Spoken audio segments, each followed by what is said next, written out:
O hello guys, my name is Ashish और मैं आ गया हूँ अपनी न्यू वीडियो के साथ जिसमें है बहुत सारा फन। तो बिना देर किए वीडियो शुरू करते हैं। Acknowledge me.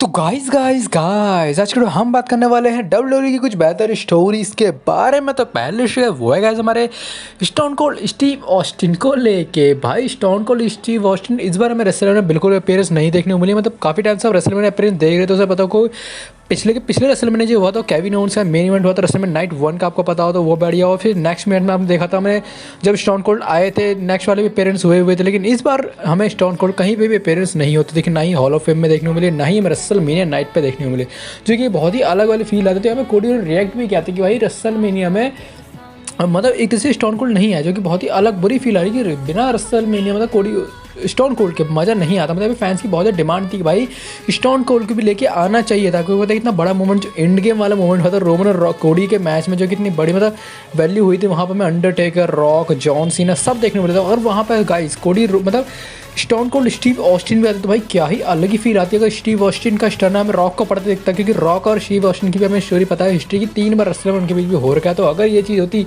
तो पॉसिबिलिटी बहुत ही अलग डिफरेंट लेवल की जाती। लेकिन यहाँ पे सीन ये थी स्टोन कोल्ड की कि भाई स्टोन कोल्ड को कुछ फाइनेंशियल इशू था जिस वजह से वो कहते इस बार रेसलमैनिया नहीं कंप्लीट कर पाए। क्योंकि अगर वो रेसलमैनिया में तो ज़्यादा ही फील आती। तो गए चलते हैं इस नेक्स्ट स्टोरी की तरफ, जो है हमारे 16 वर्ल्ड चैंपियन जॉन सीना को लेके। भाई आपको पता है कि जॉन सीना ने इस बार रेसलमैनिया में अपने अपीयरेंस करी। फिर guys next Monday drop appearance हमें देखने को मिली। लेकिन हमने सब एक चीज़ नोटिस करी हो तो जॉन सीना के बालों में बहुत ज़्यादा फर्क पड़ चुका है। मतलब जॉन सीना के बाल बड़े तो उन्हें करें, लेकिन आपको पता है पीछे से उनकी जो बोल्ड हेयर है वो देखने को मिल रहा है, उनका पीछे से गंजापन दिख रहा है।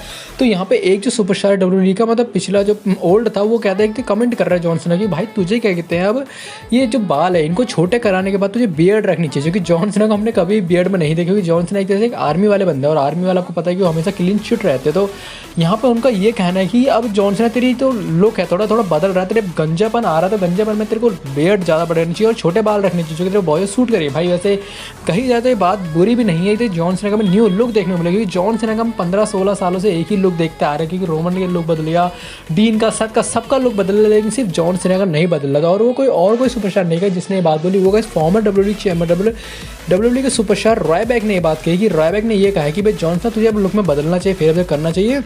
उन्होंने रिसेंटली कमेंट भी किया जॉन सीना को। अब देखते हैं कि जॉन सीना ये चीज़ कहतना ज़्यादा बेस्ट निभाते, क्योंकि आपको पता था भाई जॉन सीना के सच में जो बाल है वो बहुत ज़्यादा उड़ चुके हैं। चलते कैसे लास्ट एंड फाइनल स्टोरी की तरफ, जो है हमारे अनडिस्प्यूटेड तो नहीं, आदत से ऐसी होगी मतलब रोमन रेंस को लेके। भाई रोमन रेंस को पता है कि शेड्यूल बाहर चल रहा है, उनका मूवी वाला शेड्यूल चल रहा है। तो रोमन रेंस को देख के समझ में आ रहा है कि 5 से 6 महीने तक क्या समरस्लैम तक रोमन रेंस हमें दूर तक डब्ल्यूडब्ल्यूई में नहीं देखने को मिल रहा है। लेकिन उनके अलावा और भी सुपरस्टार ऐसे हैं जो कि बहुत ज़्यादा डिजर्विंग है, जैसे गुंथर। अब गुंथर का भी टाइटल जा रखा है उनसे, तो कोई गुंथर कब आएंगे डब्ल्यूडब्ल्यूई में? भाई उनको भी आना जरूरी है, लेकिन वो आएंगे नहीं आएंगे कुछ समझ नहीं आ रहा, क्योंकि उनके फेस में एक शर्म वाली चीज़ हुई। भाई उनको सेमी ज़हन नहीं रहा, जहाँ वो इतने बड़े सुपरस्टार को हराते तो शायद से गुंथर के कुछ बड़े लेवल भी होने वाले। क्योंकि पता है कि रेसलमैनिया 40 किलो ने ये कहा था कि भाई रेसलमैनिया 40 में मेन इवेंट करना चाहता हूँ, लेकिन रेसलमैनिया 40 कोडी रोड्स मेन इवेंट कर गया और गंथर के लिए उस टाइम मौका था। भाई गंथर का रिकॉर्ड भी जे उसको तोड़ने वाले थे। तो गंथर का सीन है कि भाई गंथर को जल्द से जल्द डब्ल्यूडब्ल्यूई में लेके और उनको कोई बड़ा पोस्ट दे। तो गंथर के लिए मैं कहूँ तो अगर डेविन पीस अब चैंपियन बने तो गंथर इसको भी एक मौका मिलना चाहिए फॉर वर्ल्ड लेवल चैंपियनशिप, क्योंकि बहुत ज़्यादा डिजर्व करती थी। तो इंटरकॉन्टिनेंटल चैंपियनशिप की वैल्यू,